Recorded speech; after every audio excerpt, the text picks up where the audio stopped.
Kamusta pong muli mga katambay? Muli po si Kamanong nagbabalik pong muli para po sa ating komento sa Tambayang Makabayan. Ito po, komentuhan po natin itong mga balita sa ating mainstream media dito po sa UNTV.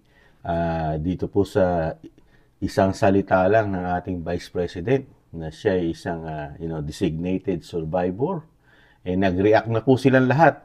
Lalo po dito sa mga kapita-pitagang mga congressman sa Kamara, mga tambay, ay talagang, marami agad silang nasabing konklusyon dito sa sinabi ng VP Sara na isang hindi plastic na politiko.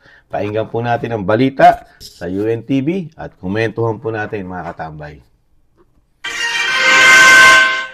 Rosalie, may partikular na mga panawagan ang mga kongresista kay VP Duterte kaugnay ng sa pag-appoint niya sa kanyang sarili bilang designated survivor? Ella, bilang isang leader, dapat maging maingat sa pagsasalita si Vice President Sara Duterte. Ito ang posisyon ng mga kongresista kasunod ng kontrobersyal na pahayag ng pangalawang Pangulo. Ayon kay VP Duterte, hindi ito dadalo sa ikatlong State of the Nation Address o SONA ni Pangulong Ferdinand Marcos Jr. sa July 22 at itinatalaga ang sarili bilang designated survivor.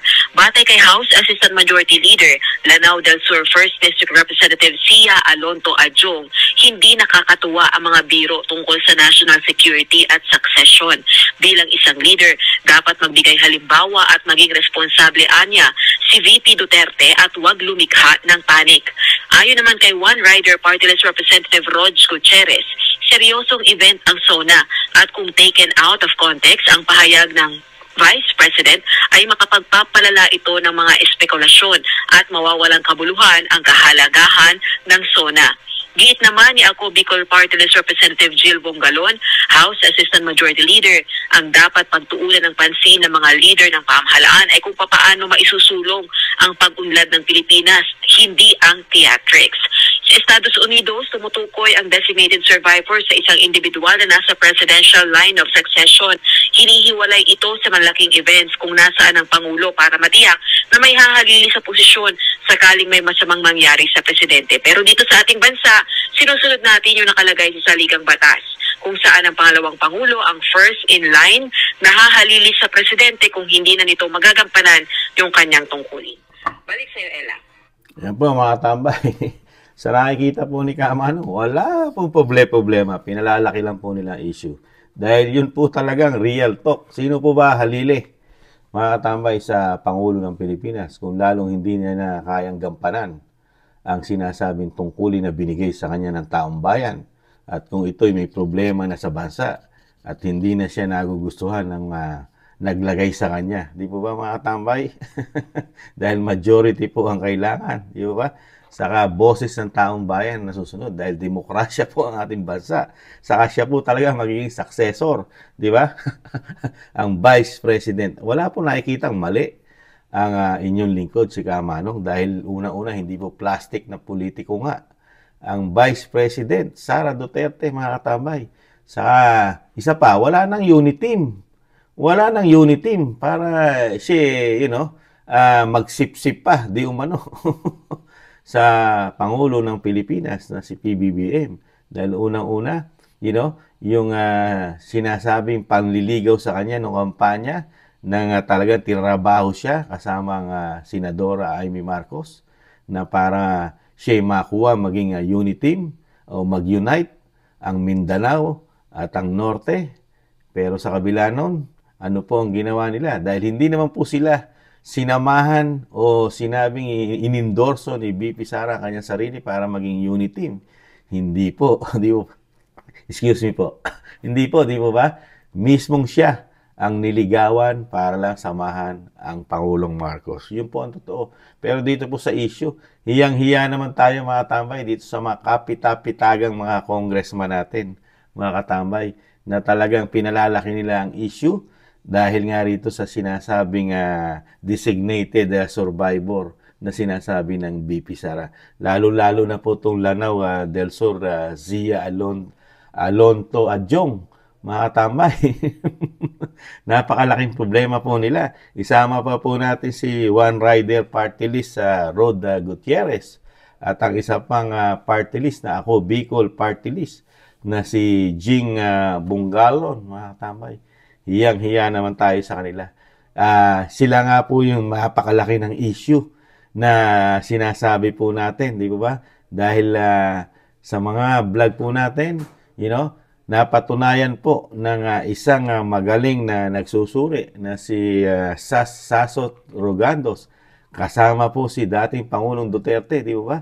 Itong sinasabing mga kapita-pitagang mga congressman na ito sa Kamara, ang kanilang konstitusyon, di umano, sabi po mismo ni dating Pangulong Duterte ay isang pinakabulok at rotten na konstitusyon sa Pilipinas. Isama pa ang sinasabing Senado, mga katambay. Dahil po sa natuklasan po dito sa konstitusyon na ito, na napakalalaking pera na hindi pwedeng i-audit ng COA, mga katambay. At hindi pwedeng basta-basta hinga ng mga resibo kung paano nila ginagastos ang kanilang pondo sa loob lamang ng 12 buwan, mga katambay. At ano pa, natuklasan din po ni Sasot Rogandos ang mga kapita-pitagan nating mga congressman. Nakilalaki ng mga extraordinary, mga travel fund, di ba? Confidential fund at marami pang fund na natutuklasan sa kanilang sinasabing worse and rotten na konstitusyon. Ikumpara mo po sa opisina ng Vice President, mga tambay, na sinasabi ng ating Vice President na tinalaga niya ang kanyang sarili na designated survivor, mga tambay. Dahil totoo naman, di ba? Sino pa ba ang papalit sa Pangulo, mga tambay? Ang mga kapita-pitagan po bang congressman? Hindi. Walang iba kundi Vice President ng bansa, si BP Sara. Di po ba, mga tambay? Saka, bakit po ba? Ano po ba ang napakalaking big deal kung ang isang Vice President ay hindi pupunta sa zona ng Pangulo? Malaking big deal po ba sa zona yon? At malaking big deal po ba yon? At malaking kahihiyan po ba sa isang Pangulo ng Pilipinas na hindi pupunta ang kanyang Vice President? Hindi po. Di po ba? Dahil una-una, hindi na naman nila ka-unit team ang Vice President Sara Duterte. Di po ba, mga katambay? Dahil nangyayari po yan. Dahil mismo din si dating Vice President Leni Robredo ay meron din pong mga pagkakataong hindi nagpupunta ng zona ni Pangulong Duterte. Di po ba, mga katambay? Pero hindi po naging big deal po sa mga kapita-pitagan nating mga congressman ang issue na yan. Pero ngayon, iba po kasi. Iba po kasi magsalita ang mga Duterte, mga tambay. Isang salita ng mga Duterte, talaga kinukuyog po at talaga nakakawindang-windang po sila. Hindi po malaman kung paano po nila, paano po nila sasalagin at paano nila sisirain at paano nila pababahuin ang salita ng isang Vice President Sara Duterte. Di ba? Real talk lang po ang Vice President Sara Duterte. Di ba? Sa nangyayari po una sa ating bansa. Dahil mismo ang Sara Duterte ay sa nakikita po ni Kamano, komento ni Kamano, hindi niya na po nagugustuhan ang takbo at sitwasyon ng ating bansa. Unang-una, yung pagkakaroon po ng iringan sa West Philippine Sea na nadadamay mismo ang ating bansa na wag naman sanang mapunta sa giyera. At lalong-lalo na ang ating mga mangingisda na napakalaking problema ang dinadanas dahil tanging yan lang po ang kanilang hanap buhay, ang mangisda. Ngayon, nagkakaproblema po sa West Philippine Sea, mga katambay. Ano pa? Ang kawalan ng karamihan at hirap tayong magbigay ang gobyerno ng maraming trabaho. Napakalaki na inflation na walang trabaho. Di mo ba? Ano pa? Napakataas lahat ng bilihin at gastusin sa ating bansa. Di po ba? Napakataas sa kabila ng kakarampot na kinikita ng mga Pilipino ng pangkaraniwang manggagawa sa ating bansa. Nakikita po ni BP Sara yan, mga tambay, na hirap tugunan po ng ating pamahalaan ngayon, ng ating bagong Pilipinas.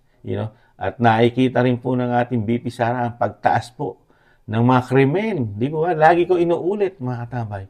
Napakatataas naman ng mga adiksyonist mga pumapasok na bulto-bulto, tuni-tuniladang droga sa ating bansa. At napakataas ng krimen, di ba? Krimen. Bakit kaya hindi tutukan? Lagi inuulit ni Kamanong, bakit hindi po kaya tutukan ng mga kapitapitagan natin, mga congressman, ang krimen sa Metro Manila? Dahil number 1 po, lagi binabanggit ni Kamanong, number 1 po ang ating Kapitolyo sa buong Southeast Asia, sa syudad ng pinakamataas na krimen, mga tambay. Nakakahiya po. Maynila, pangalawa ang Quezon City. 2 taon po sa index. 2023, 2024, nangunguna. Pero ang ating mga kapitapitagang mga congressman, si Vice President lang po ang issue.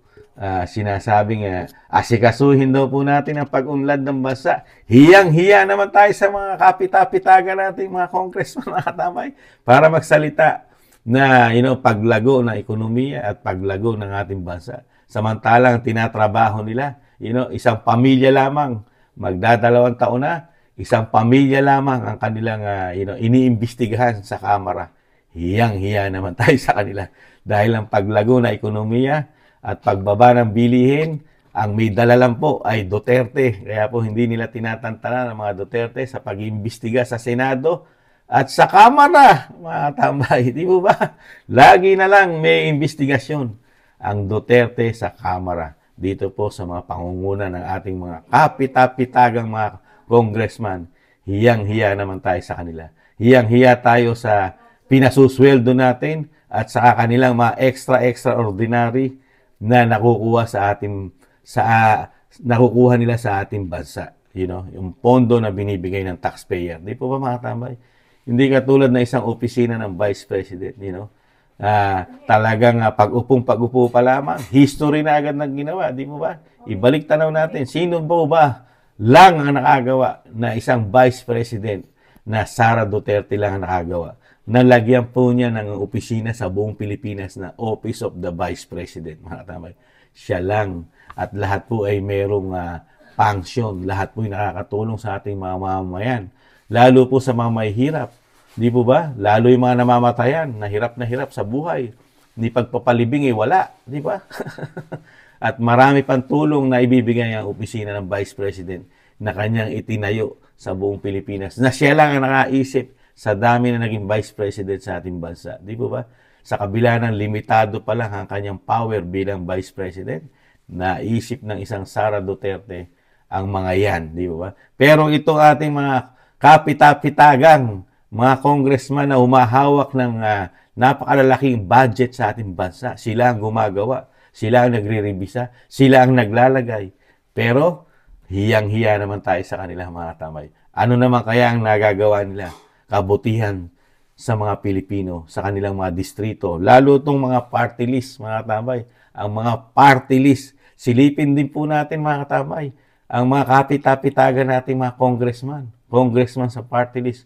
Kung ano po ang nagagawa nila sa Pilipinas. Lumalago po ba ang ating ekonomiya? Ang sinasabing nababawasan ba ang may hirap na Pilipino sa kanilang mga nasasakupan? Hiyang-hiya tayo sa kanila, mga tambay. Di po ba, mga tambay? Kaya po, iba po talaga ang salita ng mga Duterte. Pag nagsalita ang ama, ang anak, nagkakawindang-windang po sila. Kumbaga sa dagat, tumataob po ang kanilang mga bangka, mga katambay. Pagka nagsalita na at sumipol ang isa sa mga Duterte, lalo-lalo na ang dating Pangulong Rodrigo Roa Duterte. Di po ba, mga katambay? Kaya po, ikumpara po natin sa nagawa ng mga Duterte at ni Vice President Sara Duterte. Dito po sa mga kapitapitagang mga congressman, silipin po natin.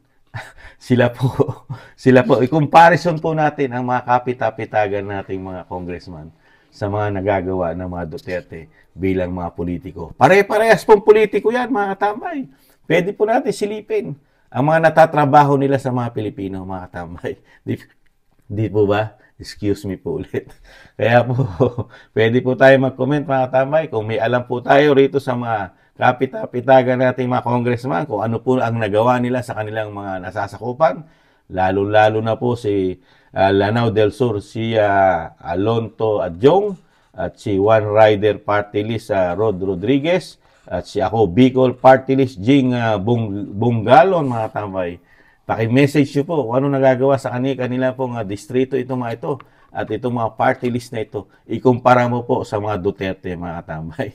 Muli po, si Katambay Manong po, nag-iiwan po ng napakalaking pagpapasalamat sa inyo sa nakakagusto po ng ating napakalit na channel, Tambayang Makabayan, Komento ni Kamanong. Sa muli po, mga tambay, paalam, bye-bye.